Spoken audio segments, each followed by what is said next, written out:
ساری آفات اور بلیات کا جواب وہ دے گا جس نے یہ بھیجی ہیں اور جس کو یہ علم ہے کہ جب وہ آتی ہیں کب وہ آئیں گی اور کس علاقے پہ آئیں گی اور کس علاقے سے دور کی جائیں گی. یہ جو کیز آف ان سین ہے نا، یعنی کہ غیب کی جو کنجیاں ہیں، اللہ کے علاوہ یہ کوئی بھی نہیں جانتا. جب بھی ہم نے اپنے اس نیک بندے ابراہیم کو آزمایا ہے، یہ پورا اترا ہے اس بات کے اوپر. اور تم پر جو بھی مصیبت آتی ہے وہ تمہارے ہاتھوں ہی کی کمائی ہے، اور تم اس فتنے سے بچتے رہو جو تم میں سے خالص ظالموں پر ہی نہ پڑے گا کہ ماؤں کے پیٹوں کے اندر کیا جنم لے رہا ہے، نیک ہوگا یا بد ہوگا، کل کے دن کیا ہونے والا ہے، کس شخص کو کس سرزمین پر موت آنے والی ہے. تم اپنے رب سے استغفار کر لو، اللہ تعالیٰ تم پر رحمت کی بارشیں نازل فرمائیں گے. یہ جو اللہ کا ذکر ہے یہ تمہارے دلوں کو سکون بخشے گا. وہ رب ہی ہمیں گائیڈ لائن دے گا، وہ رب ہی ہمیں گائیڈنس دے گا کہ ان مصیبتوں میں، ان عذابوں میں ہم نے کرنا کیا ہے.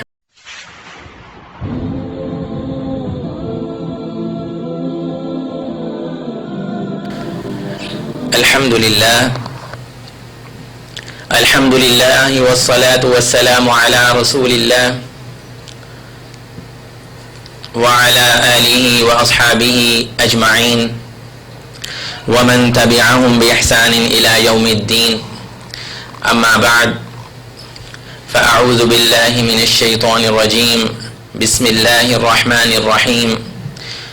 ظہر الفساد فی البر والبحر بما کسبت ایدی الناس لیذیقہم بعض الذی عملوا لعلہم یرجعون. اللہ سبحانہ وتعالی سورہ روم آیت نمبر 41 میں فرماتے ہیں کہ یہ جو خشکی اور تری کے اندر جو فساد برپا ہوا ہے یہ لوگوں کے اعمال کے سبب ہے، جو ان کے ہاتھوں کی کمائی ہے، جو کچھ لوگوں نے کیا ہے یہ اس کے سبب ہیں. تو خشکی اور تری میں لوگوں کے اعمال کے سبب سے فساد پھیل گیا ہے تاکہ اللہ سبحانہ وتعالیٰ انہیں ان کے بعض اعمال کا مزہ چکھائے تاکہ وہ باز آ جائیں. آج کی جو ہماری گفتگو ہے وہ اس ٹاپک کے اوپر ہے کہ یہ جو آفات اور بلیات اور مصیبتیں اور تکلیفیں ہمارے اوپر آتی ہیں، یہ جو آزمائشیں ہمارے اوپر آتی ہیں یہ کیوں آتی ہیں اور ان کا کیا سبب ہوتا ہے، اور ایک مسلمان ہونے کے ناطے اسلامک پیراڈائم میں یہ چیزیں کیسے ڈیفائن ہوتی ہیں. انشاءاللہ آج ہم اس بارے میں گفتگو کریں گے. تو سب سے پہلی بات تو یہ آپ یاد رکھیے کہ ہمیں یہ پتہ ہونا چاہیے کہ ان کا مقصد کیا ہوتا ہے. یہ جو ہم حالات میں تبدیلیاں دیکھتے ہیں، آزمائشیں آتی ہیں، امتحان آتے ہیں، مصیبتیں آتی ہیں، تکلیفیں آتی ہیں، اور دنیا کا کوئی بھی انسان، بے شک وہ کسی بھی ملک کا رہنے والا باشندہ ہو، بے شک وہ امیر ہو، بے شک وہ غریب ہو، کالا ہو، گورا ہو، کوئی بھی انسان، بے شک وہ بادشاہ ہے. زلزلے آتے ہیں، ہم دیکھتے ہیں کہ زمین کے اوپر، اور بستیوں کی بستیاں جو ہیں وہ ملیہ میٹ ہو جاتی ہیں اور اللہ سبحانہ وتعالیٰ ان کو ہلاک کر دیتے ہیں. یہ ابھی سے نہیں ہے کہ آپ یہ زلزلے آ رہے ہیں، بلکہ بہت پرانی قوموں پہ بھی یہ عذاب اور تکلیفیں آتے رہے ہیں. اسی طرح سمندر میں زلزلے آتے ہیں اور سونامی کی شکل اختیار کر لیتے ہیں، اور پھر وہ دریا کی اتنی اونچی لہریں اٹھتی ہیں کہ وہ پورے علاقے کے علاقے بہا کے لے جاتے ہیں. آندھیاں آتی ہیں. مصیبتوں کی تمام جو ہیں آزمائشوں کی اقسام ہیں. آزمائشیں آتی ہیں، آندھیاں آتی ہیں، بارشیں اتنی ہوتی ہیں، اور پھر برف باری ہوتی ہے. کئی جگہوں پر برف باری کے طوفان آ جاتے ہیں. بارش ہوتی ہے تو کئی دفعہ اتنی زیادہ ہو جاتی ہے گلیشیئر بھی پگھل جاتے ہیں، اور پھر سیلاب آتے ہیں. پورے کے پورے ملک، پاکستان میں آپ دیکھیں گے لاسٹ ایئر کیا ہو گیا، آدھے سے زیادہ ملک جو ہے وہ ڈوب گیا، غرق ہو گیا. سیلاب آ جاتے ہیں. اور کبھی کبھی اللہ تعالیٰ ایسے بھی آزماتے ہیں کہ ویران اور بنجر کر دیتے ہیں زمینوں کو. ہماری زمینوں کے اندر خوراک ختم ہو جاتی ہے، لوگ خوراک سے پریشان ہو جاتے ہیں. اور کچھ علاقوں میں تو اتنے قحط زدہ علاقے اور ڈراؤٹ اتنا زیادہ ہو جاتا ہے کہ لوگ چمڑے اور مردار کھانے کے اوپر جو ہے راضی ہو جاتے ہیں. چمڑا بھگو کے کھاتے ہیں کیونکہ خوراک نہیں مل رہی. دنیا کے ایک حصے میں اتنی زیادہ خوراک اور ایک حصے میں اتنی کم ہوتی ہے کہ وہاں پر ان کو کھانے کو کچھ نہیں مل رہا ہوتا. اسی طرح پانی نایاب ہو جاتا ہے، اور پھر شہر کے شہر جو ہے وہ آفت زدہ قرار دے دی جاتے ہیں اور موت کے گھاٹ اتر جاتے ہیں. اب سوال یہ پیدا ہوتا ہے کہ یہ جو ساری کی ساری تکلیفیں، مصیبتیں، پریشانیاں جو آ رہی ہیں، کیا یہ خود بخود آ رہی ہیں؟ جیسے کچھ لوگ کہتے ہیں کہ زمانے کی گردش ہے اور یہ سب کچھ نظام ایسے ہی چل رہا ہے، خود بخود یہ چیزیں آتی ہیں جاتی ہیں۔ اصل حقیقت تو یہی ہے کہ اس کا علم رکھنے والی صرف ایک اللہ کی ذات ہی ہے، یعنی کہ ان ساری آفات اور بلیات کا جواب وہ دے گا جس نے یہ بھیجی ہیں اور جس کو یہ علم ہے کہ جب وہ آتی ہیں کب وہ آئیں گی اور کس علاقے پہ آئیں گی اور کس علاقے سے دور کی جائیں گی۔ جیسا کہ یوسف علیہ السلام کو جب خواب آیا تھا، یوسف علیہ السلام کے دور میں بادشاہ کو جو خواب آیا تھا، جس کی تعبیر یوسف علیہ السلام نے دی تھی کہ 7 سال جو ہیں وہ بہت اچھے ہریالی کے آئیں گے، پھر 7 سال جو ہیں وہ قحط کے آئیں گے۔ تو یہ جو خوابوں کے اندر اللہ سبحانہ و تعالی ہمیں متنبع فرماتا ہے ہماری پریشانیوں تکلیفوں کے بارے میں کہ ہم اس کی پلاننگ کر کے رکھیں، تو یہ وہی ذات کر سکتی ہے، ان چیزوں کا جواب وہی ذات دے سکتی ہے جس کے پاس مکمل علم ہوگا اس کے بارے میں۔ اور غیب کا علم اللہ سبحانہ و تعالی ہی کے پاس ہے کہ اب کیا ہونے والا ہے۔ اللہ سبحانہ و تعالی سورہ انعام آیت نمبر 59 میں بہت واضح الفاظ میں فرماتے ہیں وَعِندَهُ مَفَاتِحُ الْغَيْبِ لَا يَعْلَمُهَا إِلَّا هُوَ۔ یہ جو کیز آف ان سین ہے نا، یعنی کہ غیب کی جو کنجیاں ہیں، وَعِندَهُ مَفَاتِحُ الْغَيْبِ لَا يَعْلَمُهَا إِلَّا هُوَ، اللہ کے علاوہ یہ کوئی بھی نہیں جانتا۔ وَيَعْلَمُ مَا فِي الْبَرِّ وَالْبَحْرِ، وہ جانتا ہے کہ خشکی کے اوپر کیا ہو رہا ہے، تری کے اندر کیا ہو رہا ہے۔ وَيَعْلَمُ مَا فِي الْبَرِّ وَالْبَحْرِ وَمَا تَسْقُطُ مِنْ وَرَقَةٍ إِلَّا يَعْلَمُهَا، ایک پتا بھی کسی درخت سے نہیں گرتا جس کا علم اس کو نہیں ہوتا کہ کب یہ گرے گا، کس جگہ پہ گرے گا، کس درخت کا یہ پتا ہے۔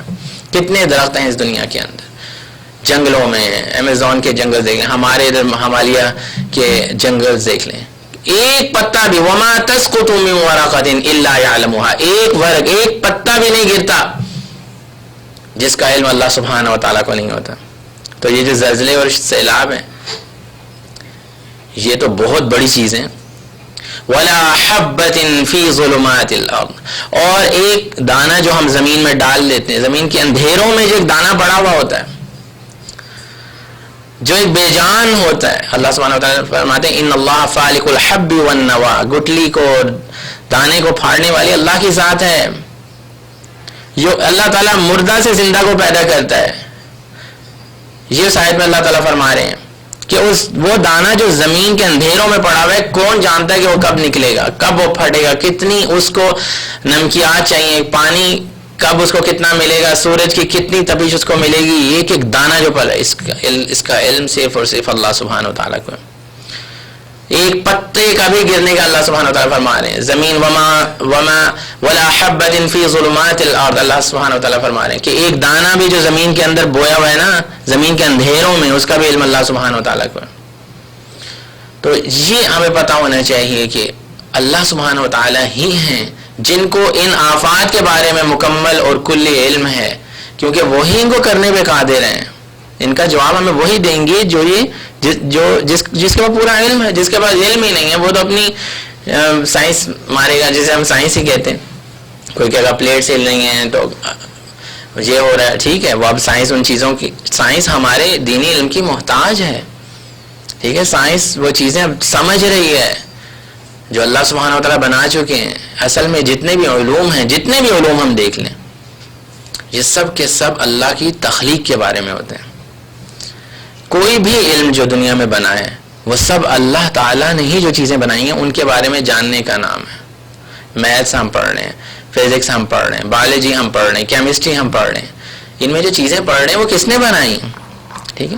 تو اللہ تعالیٰ کی ہی جو تخلیق کی ہوئی چیزیں ہیں ان کے بارے میں جاننا جو ہے وہی تو علم ہے، اور اس میں بہت سارے علوم بھی ہیں، ٹھیک ہے۔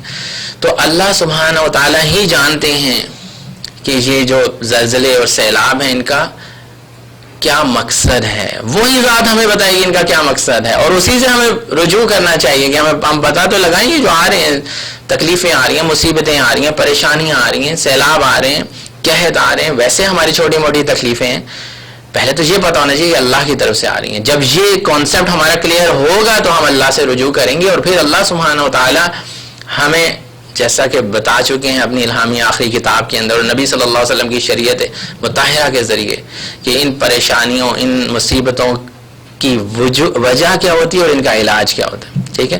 تو جب تک یہ کانسیپٹ کسی شخص کا کلیئر نہیں ہے کہ یہ کیوں آتی ہیں اور کون لے کے آتا ہے، تب تک وہ پھر اس طرف نہیں جائے گا کہ اس کا حل ہمیں کہاں سے ملے گا. اس لیے بہت سارے لوگ اس کا حل بس سائنس میں تلاش کرتے رہتے ہیں.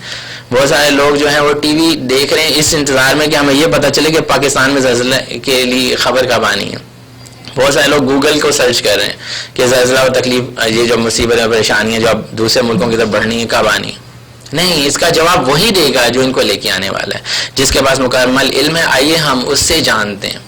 تو اللہ سبحانہ و تعالی ہی بہتر جانتے ہیں کہ ان کا جو ہے یہ کب آئیں گے اور کیسے آئیں گے، لیکن یہ کیوں آتے ہیں اس کے بارے میں ہم جائیں گے. ایک بات یاد رکھیے، ہمیں یہ جاننا بہت ضروری ہے کہ جتنی بھی کلیمٹیز ہیں ان کے بارے میں، کہ یہ جب کوئی تکلیف ہمارے اوپر آتی ہے، whenever any calamities befalls a Muslim، especially ہم مسلم کے کانسیپٹ میں ہم بات کریں گے، تو we should understand کہ یہ ایک پنشمنٹ ہے ہمارے لیے یا یہ ہمارے لیے ٹیسٹ ہے. ٹھیک ہے، یعنی کہ ہمیں کیسے پتہ چلے گا کہ یہ جو تکلیف میرے اوپر آئی ہے یہ ایک آزمائش ہے میرے لیے یا اللہ کا عذاب بن کے آئی ہے. ٹھیک ہے، تو اگر تو یہ تکلیف جو ہے ہمیں اللہ کی طرف رجوع کرنے میں مدد دیتی ہے، ٹھیک ہے، تو یہ تو اللہ کی طرف سے کیا تھی، ایک ہمارے اوپر آزمائش تھی اور ہم نے اس کو انڈرسٹینڈ کیا. لیکن یہ اللہ کا عذاب بن جاتی ہے کوئی بھی تکلیف جب آنے کے بعد ہم اللہ کا در نہیں کھٹکھٹاتے اور دوسرے راستوں کی طرف چلے جاتے ہیں. تو سب سے پہلے ہمیں یہ انڈرسٹینڈ کرنا ضروری ہے کہ کوئی بھی تکلیف ہمارے لیے آزمائش کب ہوتی ہے اور عذاب کب ہوتی ہے.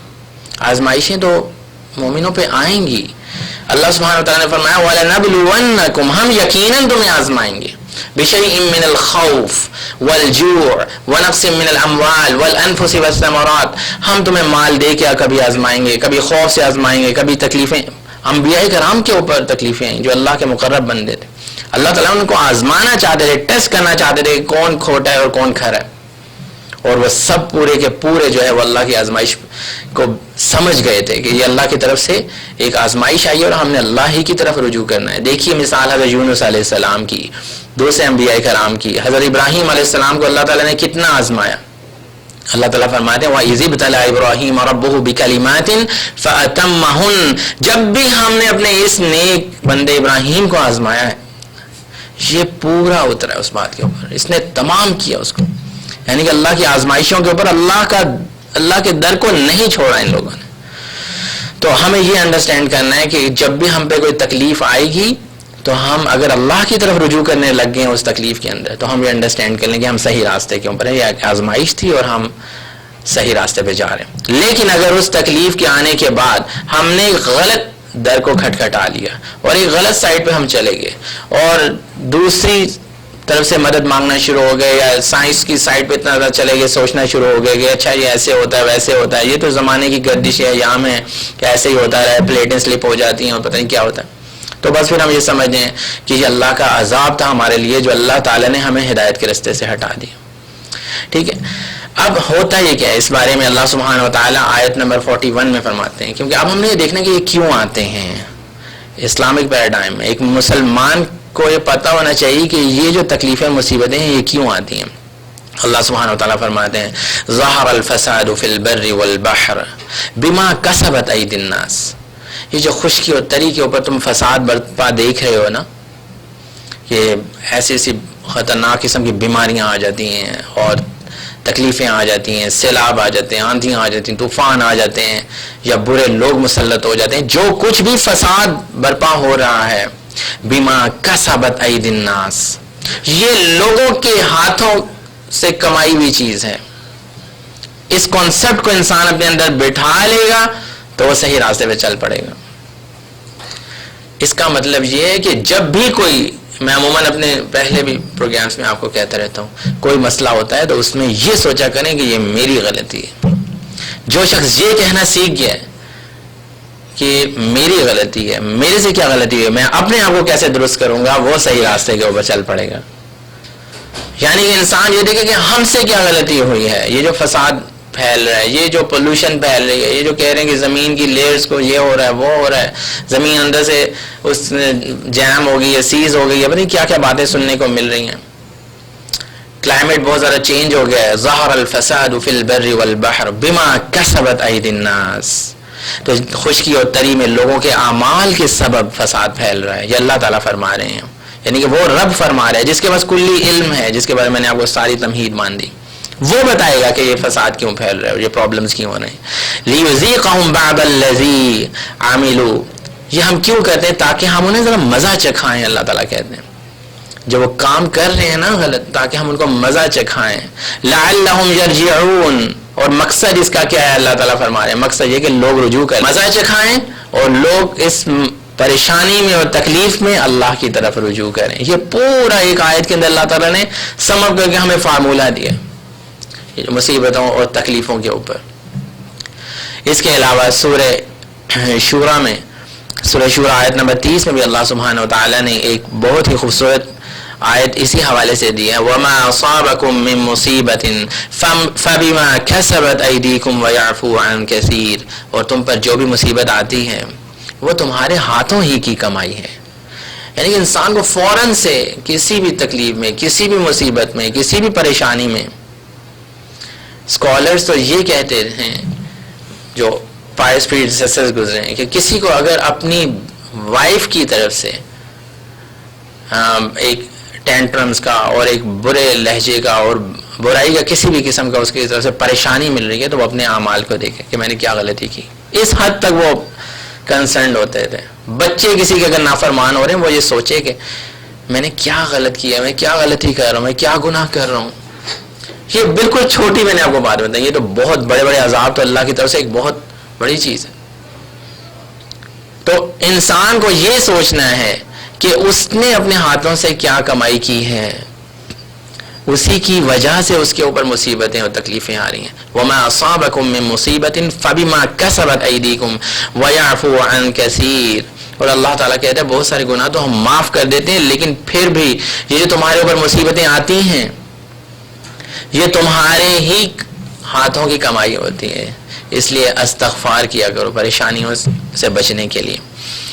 اس کے بعد ایک اور آیت جو اسی چیز کی ہمیں دلیل دیتی ہے. ابھی ہم اس چیز پہ بات کر رہے ہیں کہ یہ جو پریشانی اور مصیبتیں آتی ہیں ان کی ایک بہت بڑی وجہ کیا ہے. اور یہ ایسا نہیں ہے کہ یہ نیک لوگوں پہ نہیں آتی ہیں اور صرف برے لوگوں پہ. یہ دنیا تو ایک امتحان کی جگہ ہے.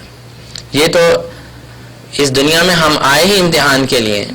اللہ تعالیٰ خاص طور پر اپنے نیک بندوں کو بھی ٹیسٹ کرے گا کہ کون سے ایسے نیک لوگ ہیں جو ان پریشانیوں اور تکلیفوں میں بھی میری طرف ہی لوٹیں گے.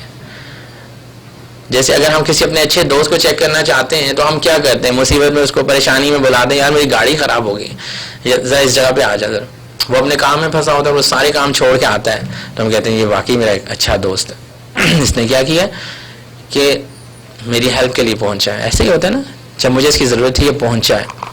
اللہ سبحانہ وتعالیٰ کو کسی کی ضرورت نہیں. ایک مثال کے طور پر میں آپ کو یہ بتا رہا ہوں کہ اللہ سبحانہ وتعالیٰ نے جب کسی بندے کو یہ چیک کرنا ہوتا ہے نا کہ یہ کھرا ہے کہ کھوٹا ہے، اللہ تعالیٰ اس کو آزمائش میں ڈالتے ہیں. اس کو کبھی اولاد کی آزمائش دیتے ہیں، کبھی مال کی آزمائش دیتے ہیں، کبھی اور مختلف طرح کے فتنوں کی آزمائش دیتے ہیں تاکہ یہ چیک کیا جائے کہ یہ ان پریشانیوں میں اللہ کی طرف رجوع کرتا ہے یا اللہ سے دور ہٹتا ہے. اللہ سبحانہ وتعالیٰ سورہ قاف آیت نمبر 36 اور 37 میں فرماتے ہیں وَكَمْ أَهْلَكْنَا قَبْلَهُمْ مِنْ قَرْنٍ هُمْ أَشَدُّ مِنْهُمْ بَطْشًا. اور کتنی تم سے پہلے کی قومیں گزری ہیں جن کو ہم نے ہلاک کیا وہ تم سے طاقت میں اور پاور میں بہت زیادہ تھے، لیکن جب ان کے اوپر عذاب آیا تو وہ منہ چھپاتے پھرتے تھے، جگہ ڈھونڈتے پھرتے تھے کہ اللہ کی اس عذاب سے ہم کیسے بچیں. بطشن فنقبوا فی البلاد، تو پھر عذاب کے وقت وہ شہر میں دوڑتے پھرتے تھے حل من محیص، کہ کوئی ذرا بچنے کی جگہ ہمیں مل جائے کہیں پہ. ان فی ذلک لذکر لمن، تو یہ اللہ سبحانہ وتعالی نے سورہ قاف میں بھی یہ فرمایا کہ جب عذاب پرانی قوموں کے اوپر بھی آتا تھا تو جب عذاب آتا ہے انسان کا اس کے آگے پھر یہ سائنس ٹیکنالوجی اور یہ ہماری کرینیں اور یہ مشینیں یہ چیزیں نہیں چلیں گی. پرانی قومیں جو تم سے بہت زیادہ پاورز میں تھیں، ابھی بھی آج کل اگر ہم پڑھتے ہیں جو پہلے لوگ گزرے ہم سمجھتے ہیں کہ شاید ہم بہت ان سے آگے ہیں، لیکن انہوں نے ایسی ایسی چیزیں بنائی ہیں کہ ابھی بھی لوگ وہ نہیں بنا سکتے اتنی ٹیکنالوجی ہونے کے باوجود. کس طرح سے وہ پہاڑوں میں گھر اور چیزیں آپ دیکھ لیں کہ ایجپٹ میں کیسی کیسی چیزیں بنی ہوئی ہیں. تو اتنی مضبوط قومیں ہونے کے باوجود جب اللہ کا عذاب آتا تھا تو وہ اس کے آگے کوئی کھڑا نہیں ہو سکتا تھا. تو یہ تو ہے کہ جب انسان کے اوپر کوئی بھی آزمائش آتی ہے، پریشانی آتی ہے، اس کا کانسیپٹ کیا ہونا چاہیے اس حوالے سے کہ اس پریشانی کو لے کے آنے والا کون ہے اور اس پریشانی کو دور کرنے والا کون ہے۔ ایک کانسیپٹ اللہ سبحانہ و تعالیٰ نے قرآن مجید میں بہت ساری جگہوں پر ریوائز کی ہے، ریپیٹ کی ہے، وہ یہ ہے کہ جب ان کے اوپر کوئی پریشانی یا تکلیف آتی ہے تو پھر یہ خالص اللہ کو یاد کرتے ہیں۔ اللہ تعالیٰ کہتے ہیں جب ان کی کشتی جو ہے وہ سمندروں کے اندر پھنس جاتی ہے اور لہریں جو ہیں چاروں طرف سے ان کو گھیر لیتی ہیں، پھر یہ سارے خداؤں کو چھوڑ کے ایک خدا کو پکارتے ہیں، مخلصین لہ الدین، ایک اللہ کے ہو کر، خالص ہو کر اللہ کو پکارتے ہیں، یا اللہ تو ہمیں بچا دے، اگر اس دفعہ ہم بچ گئے تو ہم ہمیشہ تیری فرما برداری کریں گے اور ہمارا کوئی ابھی تو مددگار نہیں ہے۔ یہ دعا کرتے ہیں جب پریشانی میں، لیکن جب ہم ان کو اللہ تعالیٰ کہتے ہیں بچا کر خشکی پہ لے جاتے ہیں، کنارے پہ لے جاتے ہیں، تو پھر یہ اللہ سبحانہ و تعالیٰ سے جو ہے منہ پھیر لیتے ہیں۔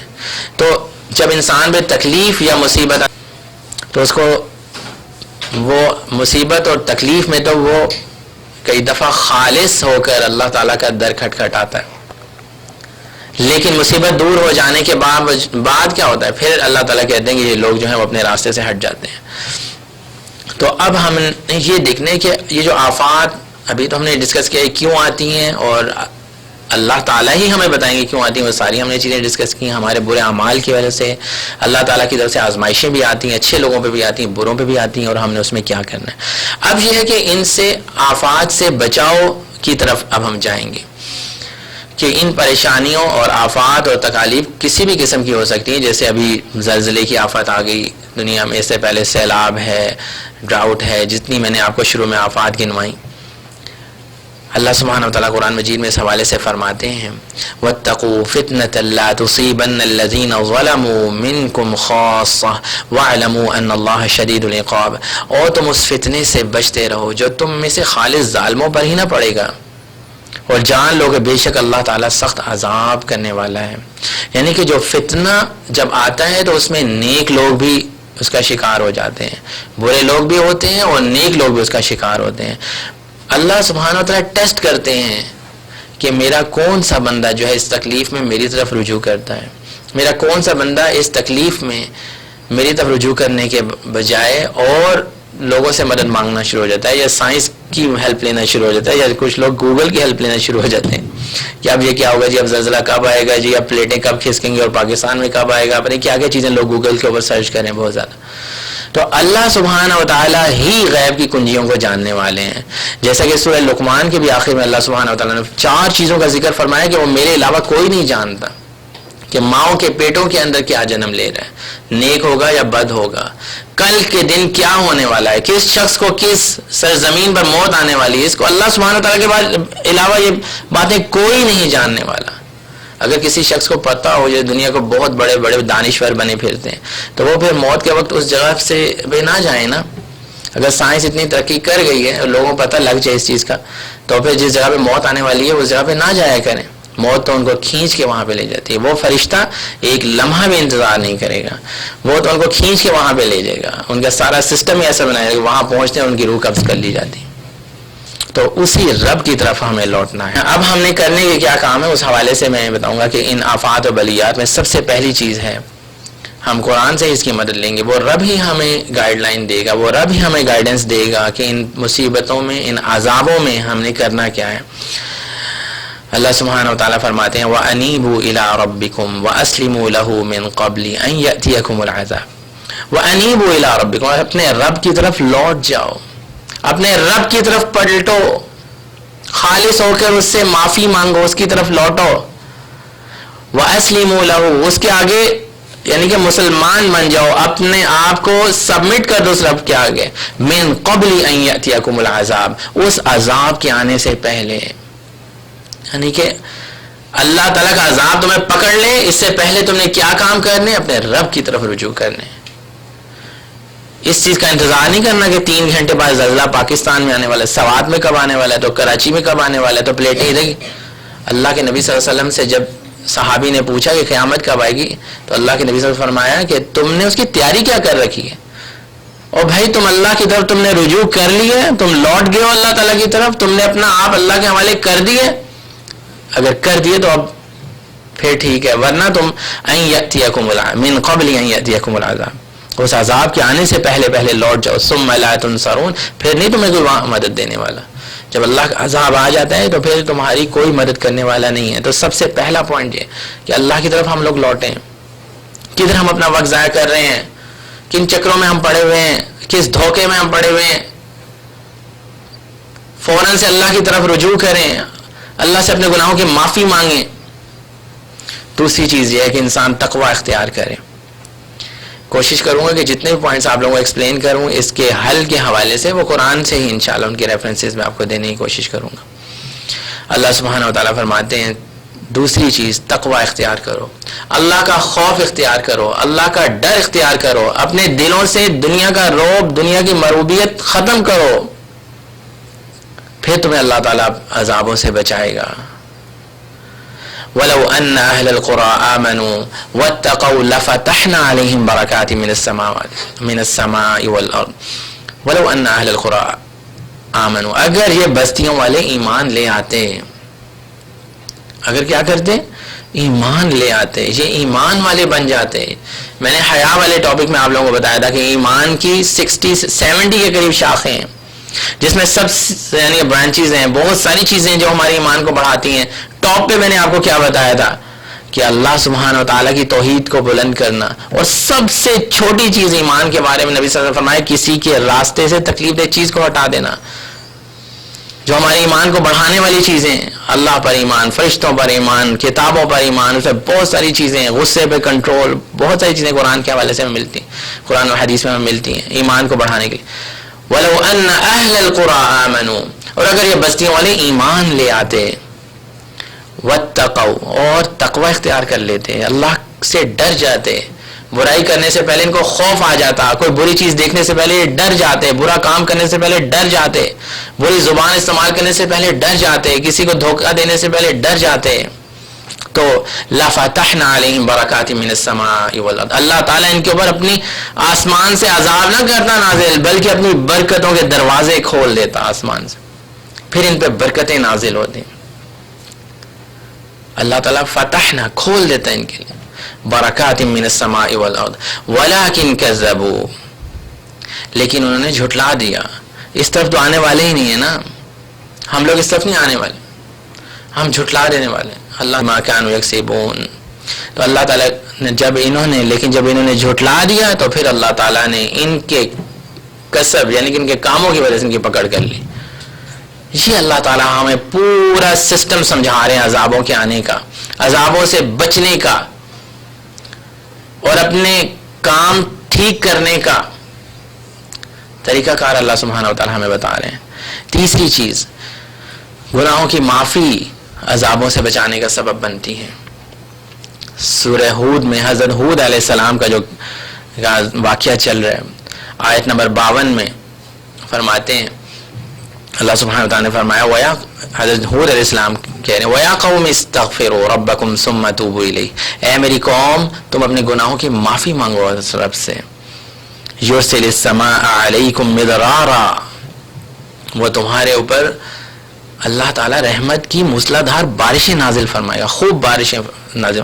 وَيَزِدْكُمْ قُوَّةً إِلَىٰ قُوَّتِكُمْ، اور تمہیں طاقت بخشے گا، قوت بخشے گا، پاورز دے گا تمہیں. تم ایک پاورفل نیشن بنو گے، قوم بنو گے، نوجوان بنو گے، تمہیں استغفار کرنی ہوگی. وَلَا تَتَوَلَّوْا مُجْرِمِينَ، اور تم نافرمانوں میں سے نہ ہو جانا. تو یہ سورہ ہود میں، اسی طرح سورہ نوح کی آیت میں نے کافی دفعہ آپ لوگوں کے سامنے کوٹ کی، جس میں حضرت نوح علیہ السلام نے بھی اپنی قوم کو اسی طرح کا فَقُلْتُ اسْتَغْفِرُوا رَبَّكُمْ إِنَّهُ كَانَ غَفَّارًا يُرْسِلِ السَّمَاءَ عَلَيْكُمْ مِدْرَارًا، تم اپنے رب سے استغفار کر لو، اللہ تعالیٰ تم پر رحمت کی بارشیں نازل فرمائیں گے. وَيُمْدِدْكُمْ بِأَمْوَالٍ وَبَنِينَ، اور اولاد سے تمہاری مدد کریں گے، بیٹوں سے تمہاری مدد کریں گے.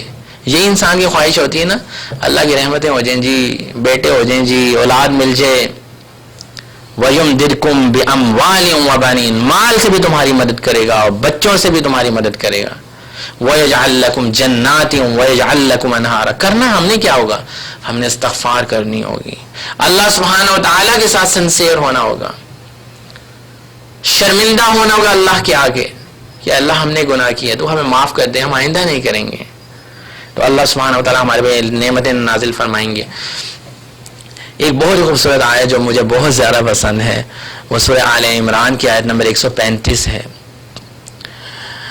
والذین اذا فعلوا فاحشة او ظلموا انفسهم ذکروا اللہ فاستغفروا لذنوبهم والذین اذا فعلوا فاحشة. انسان ہے، نبی صلی اللہ علیہ وسلم فرمایا ہر آدم جو ہے وہ خطا کرنے والا، آدم کا بیٹا جو ہے وہ خطا کرنے والا، غلطی کرنے والا، لیکن صحیح وہ ہے جو اپنی غلطی پہ توبہ کر لے. والذین اذا فعلوا فاحشة، اور وہ لوگ جب ان سے کوئی غلط کام ہو جاتا ہے، کوئی فحش کام ہو جاتا ہے، کوئی غلطی ہو جاتی ہے، کر بیٹھتے ہیں، او ظلموا، یا ظلم کر بیٹھتے ہیں اپنے اوپر یا کسی کے اوپر، اپنے اوپر ظلم کر بیٹھتے ہیں. والذین اذا فعلوا فاحشة او ظلموا انفسهم ذکروا اللہ، اللہ تعالیٰ کو پھر یاد کرتے ہیں. ذکروا اللہ فاستغفروا لذنوبہم، اللہ سبحانہ و تعالیٰ ان کے گناہوں کو معاف کر دیتے ہیں. جس سے غلطی ہو گئی، کوئی برا کام ہو گیا، کسی کے اپنے اوپر ظلم ہو گیا اور اس نے اللہ سبحانہ و تعالیٰ کو یاد کر لیا، اپنے گناہوں کی بخشش مانگ لی، اور اللہ تعالیٰ کہتے ہیں کہ اس کو میرے سوا کون ہے بخشنے والا، میں اس کو بخشوں گا. ٹھیک ہے، تو یہ وہ لوگ ہوتے ہیں وَلَمْ يُصِرُّوا عَلَى مَا فَعَلُوا وَهُمْ يَعْلَمُونَ. ان کی کوالٹی بتائی گئی ہے کہ یہ برے کام کے اوپر اڑ نہیں جاتے، اصرار نہیں کرتے.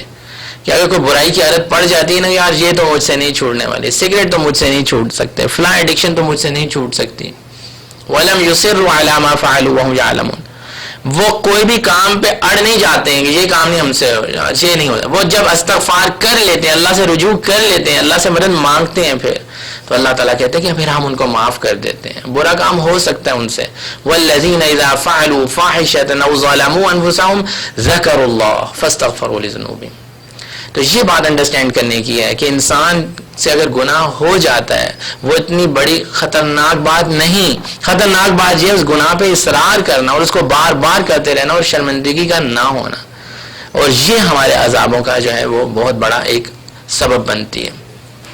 اس کے بعد اللہ سبحانہ و تعالیٰ کو کثرت سے یاد کرنا عذابوں کو دور کرنے کا ایک ذریعہ بنتی ہے، مصیبتوں کو دور کرنے کا ذریعہ بنتی ہے. ویسے تو بیماریوں کے لیے ہم ڈاکٹرز کے پاس بھاگتے ہیں، دوائیاں لیتے ہیں، لیکن جو اصل مرہم جو اللہ تعالیٰ نے ہمیں دی ہے لگانے کے لیے وہ اللہ کا ذکر ہے. اگر ہم کر لیں تو وہ بہت بڑی مرہم ہے. ایک تو وہ اللہ کے غصے کو بھی ٹھنڈا کرتی ہے اور ہمیں بھی پاک کرتی ہے اندر سے، اور پھر اللہ تعالیٰ کہ عذابوں سے ہمیں بچا کے رکھتی. اتنی خوبصورت یہ مرہم ہے، اور وہ ہے اللہ کا ذکر. اللہ کو کثرت سے یاد رکھنا. اللہ کے ذکر میں ایک بار یاد رکھیں کہ اللہ کے ذکر کا مطلب ہے کہ سمجھ کے ذکر کرنا کہ ہم کیا پڑھ رہے ہیں. ایک ہوتا ہے ورد کرنا، ایک دفعہ 100 دفعہ، لاکھ دفعہ، 1.25 لاکھ دفعہ آپ ایک چیز کو پڑھتے چلے جا رہے ہیں، لیکن آپ کے دل میں وہ چیز طاری نہیں ہو رہی کہ میں کہہ رہا ہوں اے اللہ میرے گناہوں کو معاف کر دے، استغفر اللہ، میں شرمندہ ہوں، میرے فلاں فلاں گناہ میری آنکھوں کے سامنے آ رہے ہیں، مجھے معاف کر دیں. تو وہ استغفر اللہ کہنا اور ہزاروں بار، لاکھوں بار کہہ دینا، وہ ایک استغفر اللہ جو ہے وہ اس سے بہت زیادہ پاور رکھتا ہے. تو ذکر کریں سمجھ کے کہ ہم کیا ذکر کر رہے ہیں. اللہ سبحانہ و تعالیٰ سورہ رعد میں فرماتے ہیں الا بذکر اللہ تطمئن القلوب. یہ جو اللہ کا ذکر ہے یہ تمہارے دلوں کو سکون بخشے گا. ہم کہتے ہیں جو گانے جو میوزک ہیں بڑا ہی، وہ ایک فلاں میں نے میوزک سنا ہے وہ تو بہت ریلیکس کر دیتا ہے. ریلیکس نہیں کرتا. یہ شیطان کا ہتھیار ہے جو ہمارے اندر اور خواہشات اور جذبات پیدا کرتا تاکہ اور ہم برائی کی طرف جائیں. ریلیکس کرنے والی چیز اللہ کا ذکر ہے. یہ اللہ سبحانہ و تعالیٰ سورہ رعد میں فرما رہے ہیں الا بذکر اللہ تطمئن القلوب. اصل جو تمہارے دلوں کو سکون ملے گا، جو پریشانیاں اور غم، لوگ کہتے ہیں ہمیں سکون نہیں آ رہا، پیسے بھی بہت ہیں، اب تو گاڑیاں بھی لے لی ہیں، اب تو گھر بھی مل گئے، ایک وقت میں بڑی خواہش تھی کہ جاب مل جائے، اب جاب بھی بڑی اچھی مل گئی ہے، کبھی سوچتے تھے کہ اتنے ہزار کی جاب ملے گی، اب تو اس سے زیادہ کی جاب مل گئی، لیکن پتہ نہیں دل کو سکون نہیں آ رہا. یہ باتیں کرتے ہیں آج کل نوجوان کیوں نہیں آ رہا؟ کیونکہ ہمیں یہ نہیں پتا کہ دل کا جو سکون ہے، اصل جو سکون ہے وہ ہمیں کہاں سے ملے گا؟ وہ اللہ کے ذکر سے ملے گا. الا بذکر اللہ تطمئن القلوب. یہ میں آپ کو اپنی طرف سے نہیں کہہ رہا، یہ اللہ تعالیٰ اپنا وعدہ آپ لوگوں کو بتا رہے ہیں کہ تم اللہ کا ذکر ہی کرو گے تو تمہارے دل کو سکون ملے گا. ورنہ جاؤ تلاش کر لو سکون کے بڑے ذریعے، سگریٹ پی لو، شراب پی لو، کچھ بھی کر لو، لیٹ نائٹ جاگ لو، دوستوں کی گپ شپ جتنی مرضی لگاتے رہو بیٹھے، دل کو سکون نہیں ملے گا. تمہاری بے چینی اور اضطراب اور زیادہ بڑھے گا. یہ اللہ تعالیٰ ہمیں حل بتا رہے ہیں اس چیز کا، اور یہی چیز ہمارے گناہوں کے جو ہے کفارے کا ذریعہ بھی بنتی ہے.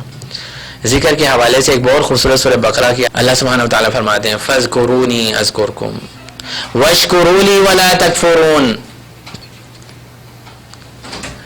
تم مجھے یاد کرو میں تمہیں یاد کروں گا. تم مجھے یاد کرو فَاذْكُرُونِي أَذْكُرْكُمْ، میں تمہیں یاد رکھوں گا. آج اگر آپ کو کوئی بہت بڑا بندہ یہ کہہ دے نا کہ یار جب کوئی پریشانی ہو نا ٹینشن نہ لی، میں تیرے ساتھ ہوں، کوئی کاؤنسلر کہہ دے، کوئی ایم پی اے کہہ دے، کوئی ایم این اے کہہ دے، کوئی ڈپٹی کمشنر کہہ دے یار ٹینشن نہ لیجیے، کوئی پریشانی آئے گی نا، یا ایس ایچ او کہہ دے تمہیں یار میں ہوں تمہارے پیچھے، ہم اپنے آپ کو ویسے ہی بڑا کانفیڈنٹ فیل کرنا شروع کر دیتے ہیں. حالانکہ وہ خود بیچارہ بڑا کھوکھلا ہوتا ہے، اس کے اوپر ایک اور افسر ہوتا ہے جو اس کو ڈانٹ پلاتا رہتا ہے، اس کے اوپر ایک اور افسر ہوتا ہے جو اس کو ڈانٹ پلاتا ہے، اس کے اوپر ایک اور ہوتا ہے.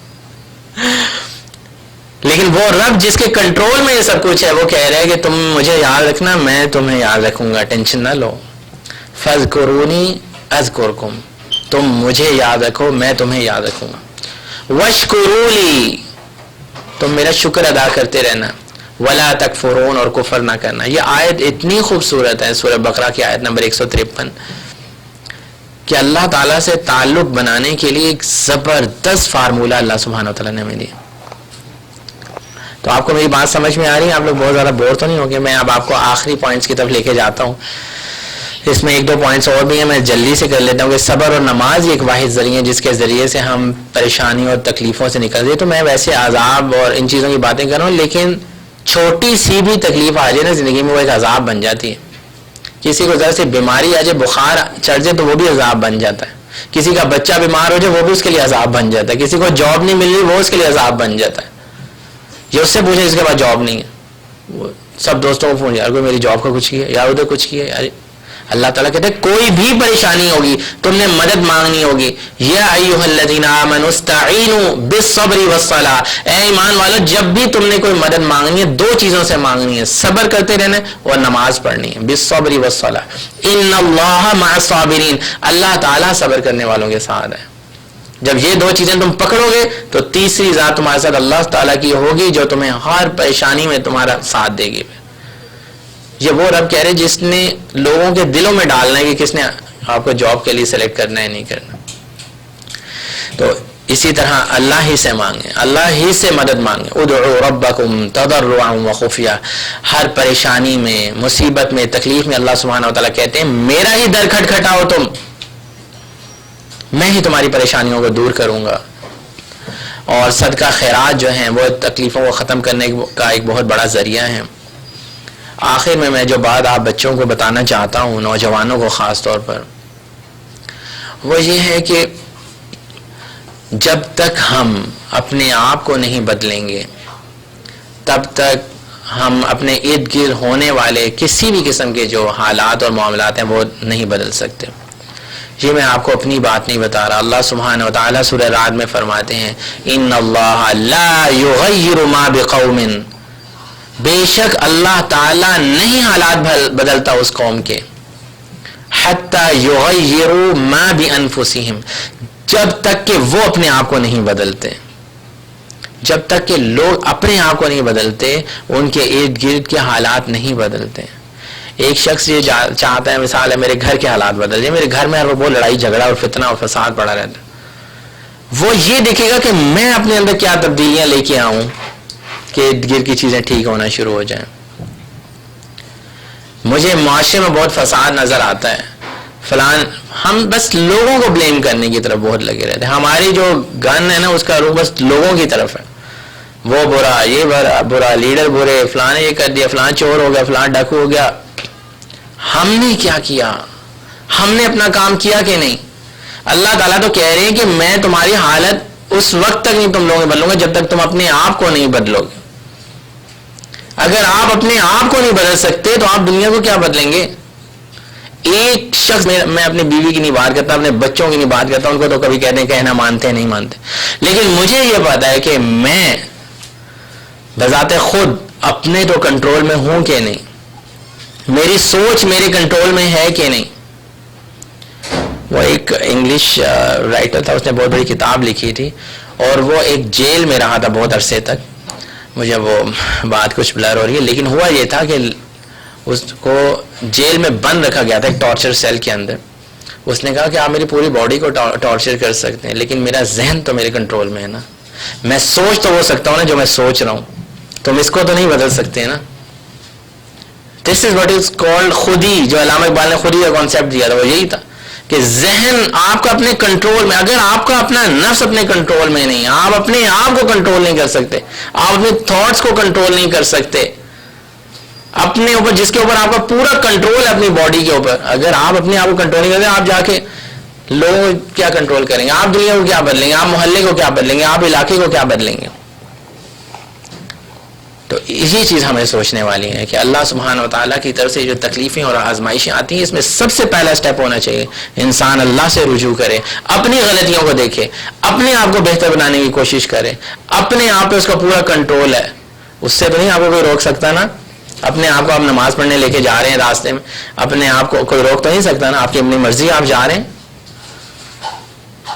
کوئی کسی کو کہیں گے وہ تو شاید نہ آپ کا کہنا آپ تو اپنے آپ کا کہنا مان سکتے ہیں کہ نہیں مان سکتے؟ اپنے پر پورا اپنا پہلے روب چلا لیں، اپنا کنٹرول کر لیں. تو اس کے لیے دعا کرنی چاہیے. اس کے علاوہ تکلیفوں اور پریشانیوں سے بچنے کے لیے نبی صلی اللہ علیہ وسلم نے ایک بہت خوبصورت دعا بتائی. اللہم انا نسألک العفو والعافیہ فی دیننا و دنیانا و اہلنا و مالنا. اے اللہ میں تجھ سے سوال کرتا ہوں عافیت کا اس دنیا میں بھی اور آخرت کی عافیت کا بھی، و اہلنا اور اپنے اہل و عیال کا بھی، و مالنا اور اپنے مال کے لیے. اس کے علاوہ بھی نبی صلی اللہ علیہ وسلم دعائیں کیا کرتے تھے. اللہم انا نعوذ بک من زوال نعمتک. اے اللہ میں تجھ سے سوال کرتا ہوں، تجھ سے پناہ مانگتا ہوں نعمتوں کے زائل ہو جانے سے، زوال سے. اللہ تعالیٰ نے ہمیں کتنی نعمتیں دی ہیں. یہ کم نعمت ہے کہ اس وقت زمین ٹھہری ہوئی اور ہم آرام سے بیٹھے ہوئے، اور اگر یہ زمین جیسے ہل گئی تھی اور اپنی جگہ پہ جو ہے وہ کنٹرول میں نہیں رہی تھی تو کیا حال ہوا وہاں کے لوگوں کا. تو کس کس چیز کا انسان اللہ کا شکر ادا کرے. تو اللہ تعالیٰ سے نعمتوں کے زوال کی پناہ مانگنی چاہیے، ٹھیک ہے، اور عافیت کی دعا کرنی چاہیے. اقول قولی ھذا واستغفر اللہ لی ولکم. السلام علیکم ورحمۃ اللہ وبرکاتہ.